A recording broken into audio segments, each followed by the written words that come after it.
കേരളത്തിൽ ഒരു ഇന്ത്യയുണ്ടെന്ന് നിങ്ങൾ എത്ര പേർക്കറിയാം? മലപ്പുറം ജില്ലയിലെ ഒരു കൊച്ചു മനോഹരമായ ഗ്രാമമാണ് ഇന്ദിനൂർ.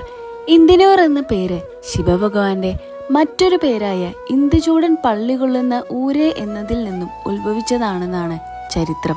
1500 വർഷം പഴക്കമുള്ള ഇന്ദിനൂർ ശ്രീ മഹാഗണപതി ക്ഷേത്രത്തിലാണ് ഞാനിന്ന് വന്നിരിക്കുന്നത്.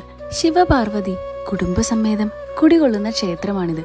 ഉപദേവനായ ഗണപതിക്കാണ് ഇവിടെ ഏറ്റവും പ്രാധാന്യം. ഇവിടുത്തെ ബാലഗണപതി പ്രതിഷ്ഠ നടത്തിയത് നാരായണത്ത് പ്രാന്തനാണെന്നാണ് പറയപ്പെടുന്നത്. പ്രതിഷ്ഠാ സമയം അടുക്കാറായിട്ടും നാരായണത്ത് പ്രാന്തനെ കാണാതിരുന്നപ്പോൾ കൂട്ടത്തിൽ യോഗ്യനായ മറ്റൊരു വ്യക്തിയെ കൊണ്ട് ശിവപ്രതിഷ്ഠ നടത്തി. യഥാർത്ഥ മുഹൂർത്ത സമയത്ത് വന്ന നാരായണത്ത് പ്രാന്തൻ കുപിതനാവുകയും ഇത് പിടിക്കൂ ഒറ്റക്കൊമ്പ എന്ന് വിളിച്ചുകൂവി ചുമരിൽ നിന്ന് ഗണപതി പ്രത്യക്ഷപ്പെട്ട് കലശക്കുടം ഏറ്റുവാങ്ങി മറഞ്ഞു എന്നാണ് ഇവിടുത്തെ ഐതിഹ്യം. ഇവിടുത്തെ പ്രധാന വഴിപാട് ഒറ്റയാണ്. വാദ്യമേളങ്ങളോ ശബ്ദ കോലാഹലങ്ങളോ ഉണ്ടാകാറില്ല എന്നത് ശ്രദ്ധേയമാണ്. അവയൊന്നും ഈ ക്ഷേത്രത്തിലെ മൂർത്തികൾക്ക് ഇഷ്ടപ്പെടുന്നില്ല എന്നതാണ് ഇവിടുത്തെ വിശ്വാസം.